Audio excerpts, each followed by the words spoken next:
workshops for our senior child and adolescent psychiatry trainees on aspects of sleep disorders. I start by asking them, and I'll ask all of you as well, how many of you at any point in your training, from your school days onwards through college, how many of you have actually received specific training or education in the nature of sleep problems in individuals and their management? Put up your hands if you have.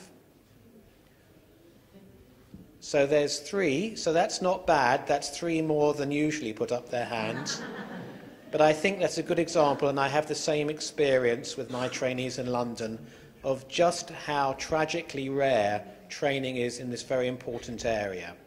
So I don't have enough time to tell you all about sleep problems, but I'm going to cover 3 or 4 vital areas with you. First, I'm going to share with you some community epidemiological data which emphasises just how common and detrimental these issues are. Secondly, we're going to look at the vital importance of behavioural and environmental approaches, which should always be the first line of treatment. Thirdly, I'm going to share with you some information on some very interesting, recently developed and relatively safe medications which, in conjunction with those environmental and behavioural measures, can bring enormously good relief, not just to the individual with the sleep difficulties, but also their families as well.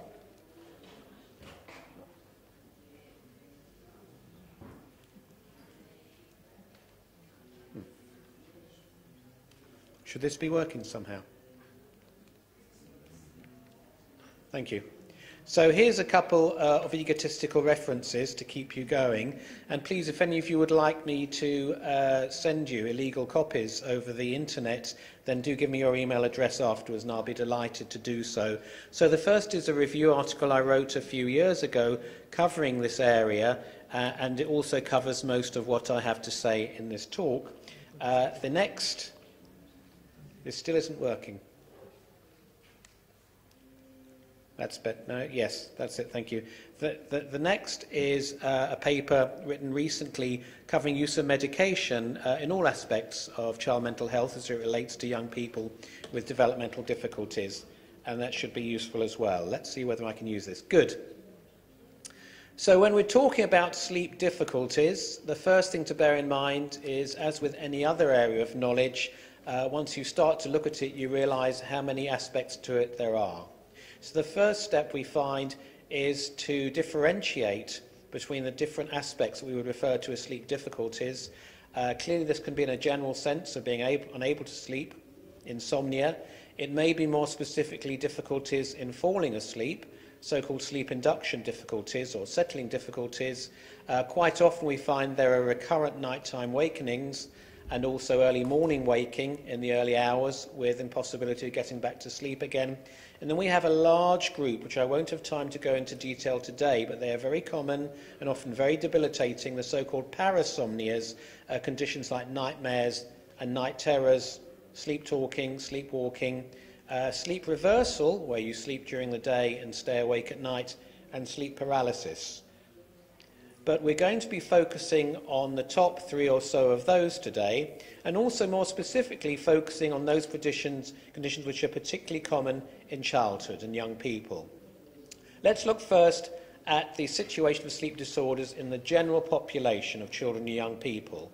And we start with the definitive Isle of Wight study, which was undertaken in the 1970s by Rutter, Graham and Ewell, really exploring the basis of child mental health problems, how common they are, their nature, and indeed what can be done to help. And they found, quite worryingly, that as many as 15 to 20% of children and young people were experiencing clinically significant sleep difficulties, which, as I've mentioned, could be sleep induction problems, repeated nighttime waking, early morning waking, or parasomnias. And perhaps not surprisingly, but worryingly, they found very strong associations between the sleep difficulties and other aspects, such as daytime behavioural problems, parental stress and depression, particularly maternal, family discord, even to the point of parental separation, and poor educational attainments. So these were far from being simple or innocuous problems. very severe, causing really very severe problems for the entire family. The next development was a substantial study by Lynn Quine in the early 1990s exploring the predicament for children and young people with developmental disabilities. And she undertook a longitudinal study looking at 200 individuals with moderate to profound intellectual disability. Again, her data was extremely worrying.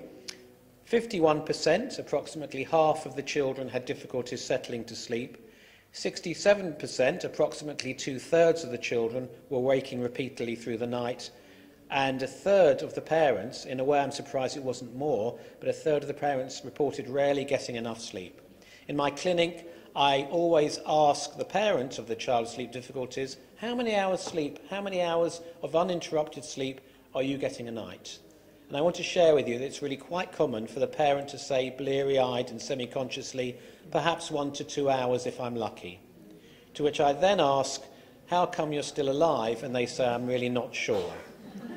And you know, as a psychiatrist, I was always taught, and it's quite right, that insomnia, sleep difficulties, is a symptom of depression. Well, in this situation, it's the opposite. If you have a child that can't sleep, then you as a parent can't sleep, and so actually depression is a symptom of insomnia, but the treatment isn't psychotherapy or a medication for the parent, it's helping the child to sleep, and that will alleviate the parent's difficulties.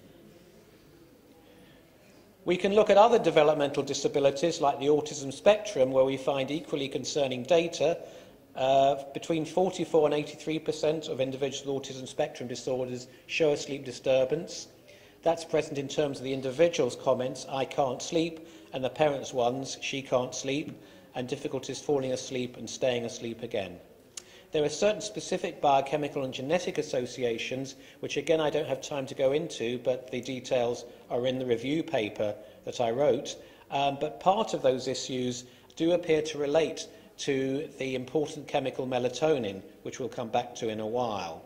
And it may well be that in many individuals with developmental disabilities, the important so-called circadian rhythm of melatonin secretion, whereby it should be lowest in the mornings and highest in the evenings, is deranged.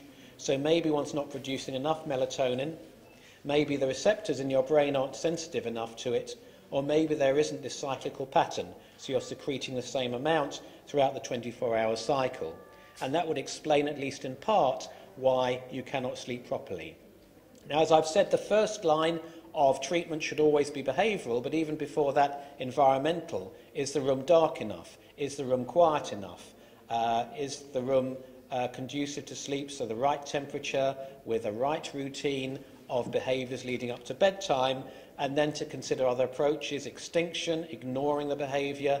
My child cries at night. Actually, children, generally speaking, don't come to harm through crying a bit, and then they'll learn that actually this isn't a way to gain parental attention. Positive reinforcement, the encouragement, the incentives to behave in a particular way, and acknowledging that you're not going to be able to reach the gold standard immediately. You need to do it in stages, so-called successive approximations. The antecedent contingencies are the ones I mentioned in terms of environment being appropriate, and the discriminant learning. Always sleep in the bedroom, always stay awake in the playroom.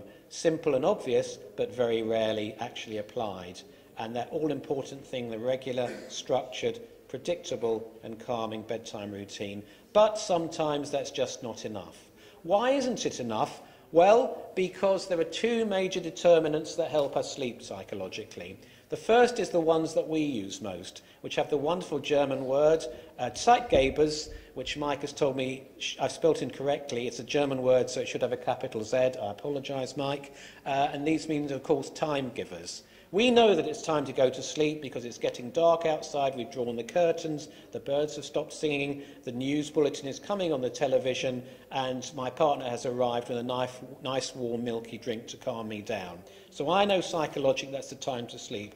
If you have difficulties in comprehending the passage of time and the impact of certain social experiences, as in many individuals with complex developmental disabilities, you then have to rely on the biological stimuli to sleep. Which is the main one? Melatonin. Is that deranged in these individuals? Yes, Jeremy's already said so. So therefore, moving on to the medical components, which should always be used in addition to, rather than instead of the environmental and behavioural ones I mentioned, one can, in the first instance, supplement melatonin. And as you can see, it has a nice long chemical name, N-acetyl-5-methoxytryptamine. It's secreted from the pineal gland at the base of your brain in response to diminishing light levels. It should be, as I say, highest in the evening, lowest in the morning. In the United States, and I understand here it's available as a food supplement, therefore not on prescription, but also sadly meaning there's no standardization and guarantee about the quality and potency of the content of each tablet or capsule. In the United Kingdom, it's classified as a pharmaceutical agent, so therefore it's only available through prescription from a specialist, and therefore there is better control of the quality of the contents. It is available through other means as well. For a while, there was a product marketed in British supermarkets called Sleepy Time Milk, which was milk that had been obtained from cows just as they were about to fall asleep in the evening, when the melatonin level would be greatest within the milk. And there was a wonderful image on the bottle of a cow falling asleep with ZZZ coming out of the mouth as a sound and a little nightcap on. I bought a bottle, I drank it and immediately fell asleep, which probably just shows the power of placebo rather than anything active. But looking at this biochemical pathway, which you don't have to understand fully, but I'd bring you to your attention the fact that in that pathway is the neurotransmitter serotonin, which of course is the one we call the happy neurotransmitter. It's the agent that we use in people with severe depressions, and there's a lot of debate about whether melatonin is having a direct effect in helping you fall asleep, or whether it's via different routes, for example as a hypnotic, or in this situation as a mood enhancer, and therefore helping you sleep better. But in fact, melatonin works in a very novel way as what's called a chronotropic agent. It helps reset the body clock. It's not primarily a sedative or tranquilizer. It acts by a very different mechanism. It's naturally occurring. It's very safe. There have been some worries that it might aggravate epilepsy or asthma, but these have been unfounded. And the data on it goes back to the mid-1990s, when Jan and his colleagues in the British Columbia Children's Hospital in Vancouver did this clinical series of children with developmental disabilities and found, quote, significant health, behavioural and social benefits, as well as improved sleep. However, responses were not always complete. They varied substantially, and they acknowledged that actually it wasn't a proper study, it wasn't double-blind, but in their follow-up they felt that the benefits were maintained.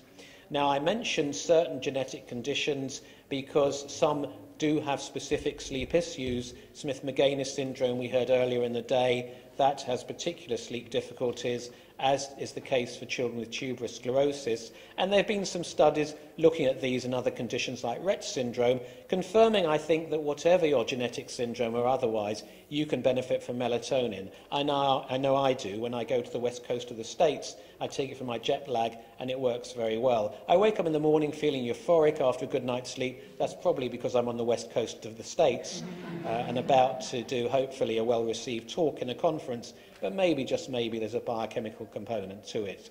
We did a massive study in the United Kingdom a few years ago, headed up by Paul Gringrass, my colleague, and as you can see, this was a randomised, double-blind or double-masked, placebo-controlled trial looking at sleep problems in children with neurodevelopmental disabilities and seeing the benefits or otherwise of melatonin supplementation.